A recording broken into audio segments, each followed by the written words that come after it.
So welcome to the weekly trading intelligence briefing, our weekly news, which we deliver every Wednesday. Today we're going to be covering quite a few topics and hopefully you'll enjoy. Our main headlines today, what we're seeing as the headlines, we're seeing quite a few things within the headlines. First, we're seeing obviously Red Sea shipping disruptions, US customs, we're seeing a lot more scrutiny on the increases. We're seeing CBAM now, carbon border adjustment mechanism rising across Europe, and again, a lot more challenges there. Obviously, AI in customs automation, we're seeing, and we're going to talk a little bit about that, about the understanding of why it's important to understand. Freight reliability improves slowly, as we're seeing. A UK trade compliance deadlines approach, so a lot of different things we're going to be talking about. They're the main headlines that we're going to be discussing today. Global trade developments, obviously geopolitics is still playing a key role and it will be with us for a long time to come now. Shifting alliances after trade corridors, so we're seeing, the BRICS now starting to be talked about quite a lot. The issues with Iran at the moment, and obviously lots of challenges there with routing of traffic through Hormuz. And we're going to be covering some areas around there. Tariffs, again, new shaping. Again, now tariffs are looking more challenging and understanding your commodity cores and key things around there that are really important. And again, trade blocks, regional agreements gaining momentum. So again, UK now looking at getting more involved within the EU. How's that going to affect trade going forward? It's always interesting. So again, it'd be interesting to see how and what the challenges are going forward. Freight market, the snapshot, we're seeing our intelligence is telling us that it's still a little bit challenging out there, but we've had a look at some different rates. China, Northern Europe, around $2,600 to $3,200 per 40-foot container. It's very sensitive with the Red Sea disruption. China, UK, obviously vessel reliability improving gradually across selected routes. And we're seeing around prices around there, $2,500 to $3,000 per 40-foot container. Air freight pricing influenced by capacity and fuel volatility. We know that's a big challenge coming forward, and we're seeing around about £4.80 to £7.20 per kilo. UK, Australian air freight, we've got some prices there. European road freight, we're seeing fuel pricing and driver availability impacting cross-border freight costs. That's nothing new. We're just seeing a higher impact now with fuel and everything around there. Global shipping reliability, schedule reliability is improving, but we're still cautious of what's happening there. Why does this matter? Obviously, it's your planning, so make sure you're planning and you're ahead of your planning when you're looking at this. Don't just assume what you see the rate today is going to be the same tomorrow. Very important. Supply chain bottleneck watch, again, Red Sea, ongoing tensions force rerouting of Cape of Good Hope, as we've seen for the last year. We're still seeing that, but that adds transit times on. So again, if you're planning on your supply chain, you've got imports coming in. Remember, there's going to be some delays there. It's inevitable, it's inevitable that you're going to have that. And again, it's just making sure you're aware. Port congestions, again, we're seeing that queue build up, which we see every year, but probably more than ever now. On one hand, we want to get our goods. On second hand, there's a lot of bottleneck within there. Lead times, we're seeing more extensions in there. So we're seeing extended lead times within that because the supply chain, it's planning ahead. And if you're planning 3-6 months ahead, there's a lot of bottlenecks there to think about. So again, the UK is no different to across the world, and there's a lot of challenges there. UK trade compliance, we're seeing HMRC compliance, heightened scrutiny on import declarations. Remember now, you've got the TRE system now set up in your government gateway. Again, make sure you're logging into that, checking your postponed VAT, your deferment account, and also your PPA statements are in there. Again, now you can start to look at the old MSS reports. Now we'll be sat inside. I've not actually seen one, and I will update people once I've seen one with a client, because I've not asked one of my clients. Everybody's a bit in the dark, typical UK HMRC developments. They assume you know and you don't know, and it causes a lot of challenge. A lot of companies actually are not using the government gateway portal. Very important. Again, rules of origin, EU continues requiring robust origin. There's been a lot of challenges there on origin documentation and proof. And again, because as the UK, when we're shipping goods into the EU, we have the statement on there. But again, there's more scrutiny on how we gain that origin. If we're claiming UK origin, can we back that up with our suppliers declaration and our flow chart of how we've created our origin if we're a manufacturer, etc. Border system, GBMS and CDS updates. continuing to affect. It's challenging, and it challenges the road freight industry enormously. And again, that adds to delays and extra cost. Again, logistics and border flow freight is going to manage some border fluidity, customs processing time. So again, unfortunately, you can't stop if a vehicle's got a load of customs on there and there's a question mark. Border force are only doing the job and they want to check something. Remember, we're going to talk about this a lot going forward. AI technology, data processing.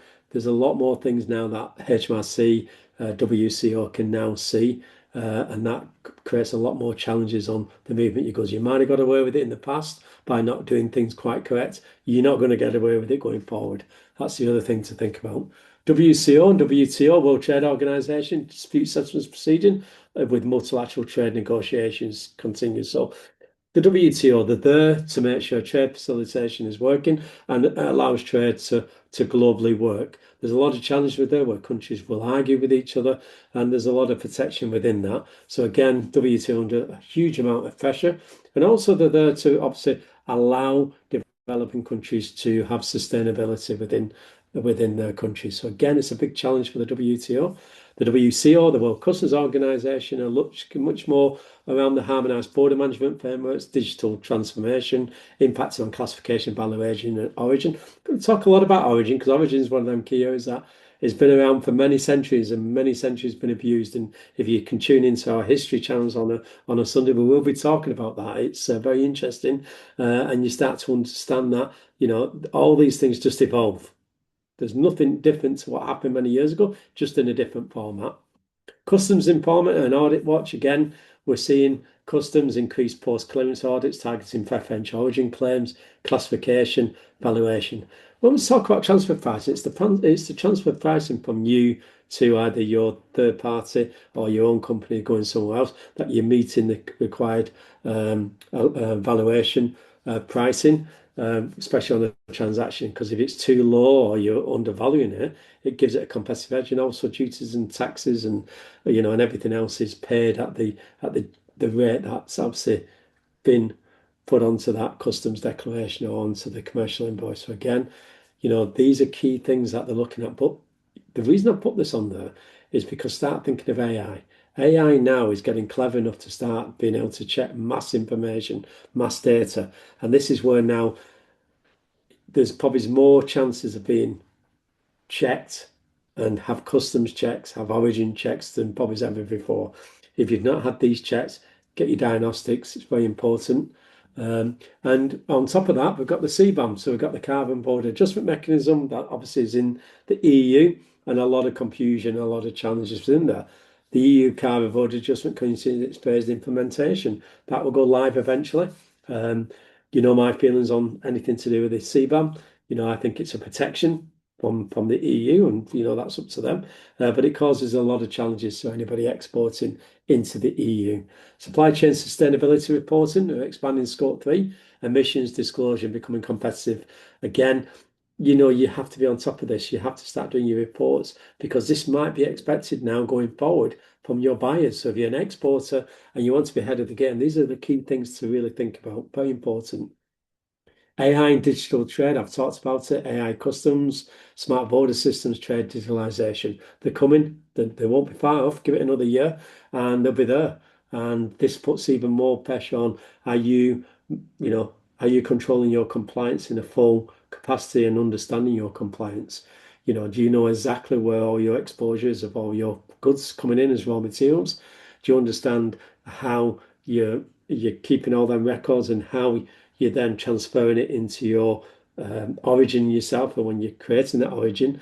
Don't just assume that when you're buying from Harry around the corner or a company in the UK that the goods are a UK origin.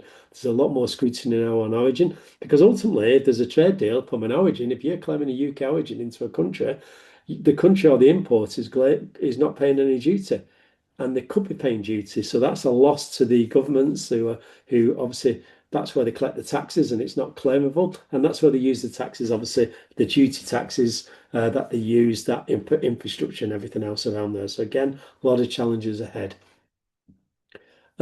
Live section intelligence, we're looking a little bit about semiconductors with the AI infrastructure.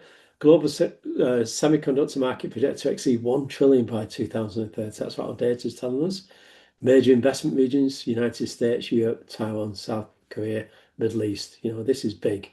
From the AI-driven demand growth, automotive technology, defense systems, industrial automation, and cloud infrastructure. It's all now, everything. You've got to be, unfortunately, AI is what it is, and you have to.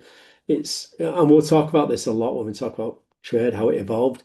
AI is no different. It's just another way of how things evolve in a different way, whether it's right, wrong, or not. If you're not in it, you'll be left around. You'll be left alone. AI, data center investment continues accelerating. Supply concentration over 70% of advanced semiconductor manufacturing capacity remains concentrated in Asia.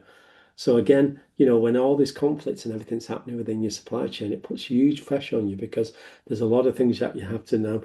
Can you air freight it? Costs you a lot of money to air freight. That puts huge capacity on the airlines. And then if you're doing it on the sea freight, they take a long time to arrive into the UK or into Europe, wherever they're going. So AI development, defense capacity, smart manufacturing, digital infrastructure is the global competitiveness. It's understanding that market and how you can be ahead of the game. Very important to think about. And we'll on each sector every week. We did auto. I think we did automotive. We've done the aircraft industry. We'll do other areas. So again, you'll get a good update on the key things. Market outlook, probably looking at investment flows, industrial output, indicators and trade finance conditions. So we're seeing that monitor the volatility and commodity pricing closely. That's what they're looking at. There's a lot of challenges there. Obviously, we've had the oil situation with Iran. It's not getting any easier. We've got the issues with the Strait of Hormuz. So again, some key watches, central bank policy divergence, again, emerging market demand and industrial production, for key trading partners. These are the things, if you're going global, the things that you have to consider. Speak to your bank, they'll be ahead of the game on this. Very important. They'll know what's happening and what they can see. Our data insight of the week, global maritime dominance, around 90% of global trade moves by sea. It's huge. The Suez Canal significance, more than 12% of global trade passes through the Suez Canal shipping corridor. That's what our data is telling us. Global container arrival continues improving compared with previous years. So again, even though there's a lot of challenges there is signs that it is more reliable. Rerouting, again, we're seeing a lot of rerouting through the Cape of Good Hope, and that's adding an extra 10 to 14 days. But remember, you don't just have that, you'll have your bottlenecks as well when you get to ports, because ports might be under a huge amount of pressure where everything arrives at the same time, and that puts a huge, but the infrastructure normally at ports is very good. So I won't worry too much about that. But where it fails is normally with you or your freight forwarder, where there's documentations or other things missing. Make sure things are clear. So freight costs, planning, delivery schedule, supply chain reliability. That's what we're saying. Why this matters. It's very important to think about this. Trade history insights. Trade has always been the engine of civilization, and we're going to talk about that. We're going to be doing this week's. It's really interesting, actually. We're going to actually on here. We're going to be doing the Silk Road. It's the book we've covered this week, but we're also going to be doing it on our new history channel on a Sunday on the podcast. We're going to be talking about Silk Road and the modern supply chain of how it interlinks. Book club, like I've said, Peter Frankopan, I've read this and I've listened to it.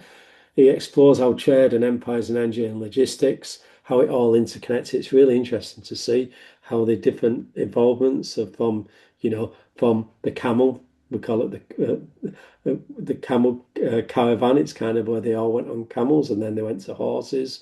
And then the Mongols come in, who had more protection there. Genghis Khan, where they had a lot of stability there, where things were moving faster. We had the Yan, where that was more like the express. So think of courier freight, more the express. So, and then we had things like the Black Death, which had a huge effect on around the world, especially around the Asia, and what it affected. So again, really interesting to see of how things evolve over the years and how, suddenly ships came in. So ships then took over the camel and things got quicker and things got speedier. And again, you only have to tie it together and it's just the same process hundreds and thousands of years ago. It doesn't make any difference.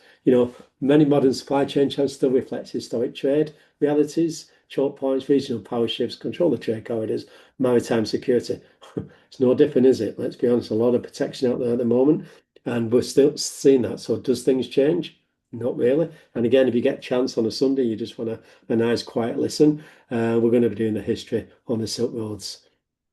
Week ahead, what we're looking at the geopolitical risks. CBAM will keep an eye on freight and logistics, trade policy, economic indicators, AI and infrastructure, and customs enforcement. They're the key things we're going to start looking at and keeping an eye on to keep you fully ahead. These are just services we offer. You know, we do the diagnostics, we have workshops, we have podcasts, and we have a trade intelligence. You know, we're doing trade intelligence. You know, we're no different to everybody else. We're ahead of the time, and we get a lot of our trade intelligence within our trade intelligence AI, and that's how we use it. Again, thanks for watching. The only thing we ask is for you to subscribe. That's the only thing we ask. We're trying to build a community, and we're trying to build a big ecosystem that helps exporters, importers, entrepreneurs, anybody who wants to get into global trade and understand. We have podcasts on a Monday and on a Friday that are around sales and strategy. What about compliance? We have our weekly trade newsletter. And finally, we have our history of trade. So again, thanks for joining us. We look forward to seeing you next week. This is on post as well. You can listen to this if you want to just listen to it, or you can just read it. It'll be down in our post. Again, we look forward to you reading. And again, give us some comments. It'd be nice to see some comments and see how you feel and if there's anything you want us to add in. But thanks for joining.